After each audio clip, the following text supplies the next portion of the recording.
I've seen a couple of times a pilot come back through the cabin. Can make people a little bit wary. What are they looking at? Well, usually when I'm going back there, because the fluid is strong, I will tell the passengers, hey, that fluid's really strong. I'm just back here to make sure the wing is still attached.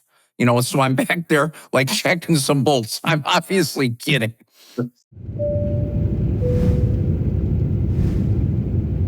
Welcome to the KnowEntry podcast, presented by No Delay. Hi, and welcome to the KnowEntry podcast, where we take you behind the cockpit door, hopefully to provide expertise you won't find anywhere else to make your travel experience just a little bit easier. In Chicago today, it's minus 16 with wind chill. My car started. I did the anti-freeze at the weekend, but we know that it's going to affect all mechanical instruments, and that includes something complex like a plane. So to lead us through, we've got Noah Malone and Jeff Murray, two experienced pilots who've also worked across the airline industry in their long careers. Let's start. Why does it matter when it's cold for a plane? What doesn't a plane like about the cold? I know what my car doesn't like. What about planes? No. Well, basically, beyond the similar things that you talked about with your cars, so engines, need time to warm up, and mechanical things like the hydraulics need time to warm up as well. Beyond that, the basics of cold weather operation, especially when there's any kind of precipitation, snow, ice, something like that, is the airplane has to be what we call clean. In other words, it needs to be clear of any adhering frozen precipitation, snow or ice. So a big part of de-icing, what people are familiar with if they've flown in the wintertime, is getting that airplane clean. So that's the first part, is getting it clean on the ground. And then in the air, it's making sure that the airplane stays clear of adhering ice. And there's all sorts of systems on the aircraft that help keep the airplane clean so that that wing can generate lift and the airplane can perform the way it's designed. And that is the big deal. The big deal is, to fly, you got to have a wing. The wing can't have any stuff on it. So when you get out to the airport in the winter and you see that it's snowed, it's like, we got to get the snow off the wing. And that is part of literally de-icing. You could also call it de-snowing. You just got to get all the snow, all the contamination, all that stuff that could destroy the ability of the aircraft to generate lift and fly. We got to get it off the airplane. So just like Noam said, the concept we use, really simple, is clean aircraft. And it means the aircraft doesn't have any contamination, no snow, ice, freezing ice pellets or anything on it before we take off. Fairly simple. So no, I suspect many passengers have experienced a bit of ground de-icing. It sounds a little bit like you're going through a car wash sometimes. So maybe you could let us know both what you might expect when a plane's being de-iced on the ground, and also what can also feed into delays sometimes. What takes time? How long does it take? I know how long it takes to go through a car wash. How long does it take to de-ice a plane? It's a function of a couple of things, but for the most part, it's really a process of taking any snow or ice that's on the airplane and removing that. And there's a specific fluid that we use. It's a kind of an amberish color.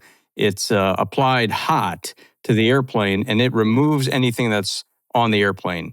And then if there's no current precipitation, that's where it stops. All you need is an airplane to be clean. But if it's still snowing, then we apply a second type of chemical. We call it type 4 fluid, and it's green in color. And that's applied cold. And what that does, it stays on those moving surfaces like the wing, the tail, and all the flying portions of the wing and tail to make sure that nothing can stick if it's still snowing. And then there's a whole process that takes about 15 to 20 minutes, I would say, if the de-icing truck is available right away. And if you're the first airplane that is in queue to get de-iced. So about 15 or 20 minutes, pretty quick. But anyway, that's the process. Kind of like a car wash. I think that's a good one. How do you know when you're finished? Good question, Doug. So, we're communicating with the folks who are doing the actual de-icing, the folks who are out on the de-icing truck. They're telling us where they are on the aircraft. They're telling us, hey, we finished the type 1, which, just like Noam talked about, is basically clearing the airplane. And that's just like Noam said, it's a warm fluid. So if you're sitting in the back of an airplane and you're watching an aircraft get de-iced and you see steam coming off of it, you know that's the type 1 fluid, and what they're doing is clearing the airplane. And they'll tell you when they're done with that. Then they'll say, we are starting the type 4. And the type 4 is the fluid, just like Noam talked about. It has a really interesting chemical property to it that basically melts ice and snow for a certain period of time when that ice or snow touches the fluid. So the whole idea is they're spraying this, green fluid. And in the winter, you be at O'Hare, Minneapolis, Detroit, you see planes, taxiing around, and it looks like they have green wings. And that means that that type 4 fluid has been applied to it, has been applied to the wings. So the guys doing the de-icing or the women doing the de-icing, they're telling us what they're doing. They're telling us where they are. And the most important thing they tell us is when they started and when they stopped. So we started applying type 4 at 15 minutes after the hour. We finished the type 4 at 25 minutes after the hour. And then to get into, some complexities that we'll talk about in another podcast, that chemical property gives us the ability to taxi around the airplane, to get down to the end of the runway, to ensure that ice and snow won't continue to accumulate on the airframe. So the quick answer to your question is we're in radio communication with the team, and they tell us when they're done. No, do you ever have to do it twice if it keeps We do. snowing? That can happen. So just like Jeff is saying, the chemicals have properties that they can handle a certain amount of precipitation, amount of snow. And at some point, they get saturated, and then their property of keeping the wing clean ends. And so we have tables, or we have now, with technology, we've actually got an app that takes all the information into account and tells us the fluid will last, let's say, 45 minutes or an hour. If we're taxiing around beyond an hour, then we either have to check that the fluid is still maintaining its viscosity, or if it's lost it, then we have to go back. And that's obviously a very frustrating element if you're looking, from a delay perspective, because you think you're going to get, take off and be airborne, and then you have to go back and get back in queue. That can be very frustrating. But we're always going to take safety as the first priority. And if that's what we have to do, that's what we have to do. Jeff, every driver might have their own scraper. Every plane can't have its own de-icing facility. So who decides, and how is it decided who gets de-iced first, and where your place in the line is? So that's actually a bit of a dance. And at most airports, for example, in the morning, if there was precipitation overnight, the airport, the airline will actually go to every aircraft designated gate. And this just happened to me the other day because there's some interesting elements associated with de-icing fluid. It's really slippery. So if you're a bozo pilot outside doing your pre-flight, make sure you're wearing good shoes with a good heel so that you don't slip and fall. But they will go around the airport in the morning and they will spray every single airplane. And then... And typically with type 1, right? Typically with type 1. With the type 1, exactly, right. Noam. With the type 1, all they're doing is clearing the airplane. But then it is, as I'm sure Noam can attest to, it's a bit of a dance. Like, we're all trying to, get everybody on board. Let's get the before start checklist done. Let's get the motors going so we can be first in line. But there's not like a chess master up there who's saying, hey, flight number 1, 2, 3, you wait for this guy. It's a very, what's the word I want to use? Very equitable system on kind of who makes the first radio call. First in, first out. Before I do, no, they spray Noam's airplane first. The only thing I want to add, though, and this is important, in addition to good shoes when you're doing the walk around, is you got to be careful of a drip when you're looking up at the wing. And a drip of that type 1 gets in your eye, it really burns. Yeah. And so, good shoes and a pair of goggles. Yep, exactly. Yep. Well, let's get the image of Jeff dancing in heels. I never had my mind here. I didn't finally check. I think I've seen a couple of times a pilot come back through the cabin. Can make people a little bit wary. What are they looking at? So literally, what guys are you looking at? Usually when I'm going back there, because the fluid is strong, I will tell the passengers, hey, that fluid's really strong. I'm just back here to make sure the wing is still attached. So I'm back there checking some bolts. I'm obviously kidding. We are going back And it's a great question, Doug. And it doesn't happen all the time, by the way.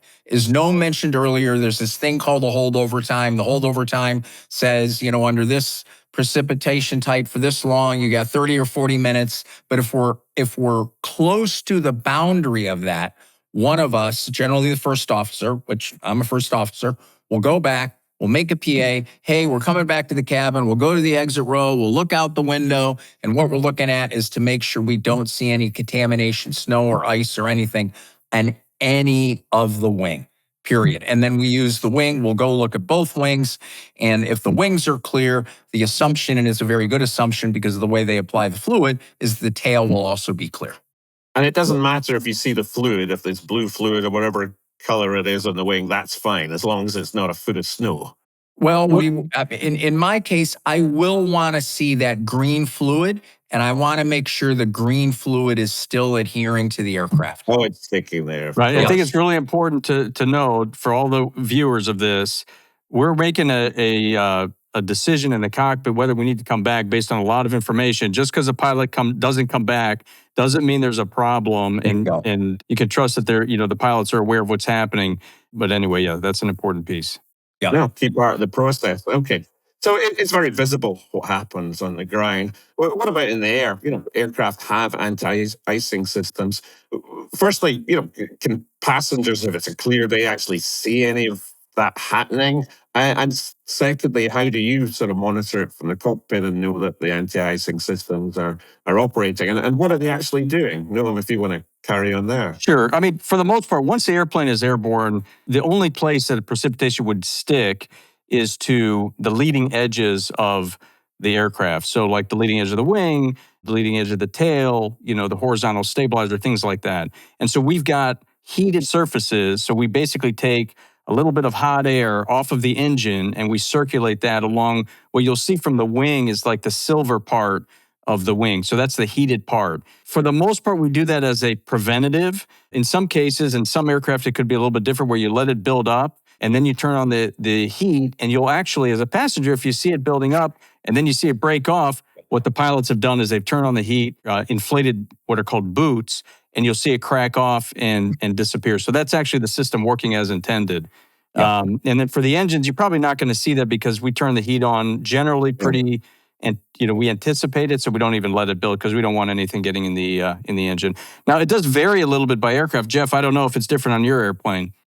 No, it's similar. I mean, for example, the 787 does have a slightly different program for the anti-icing. And the plane that Noam and I fly, the Embraer 175, Noam flies the 737.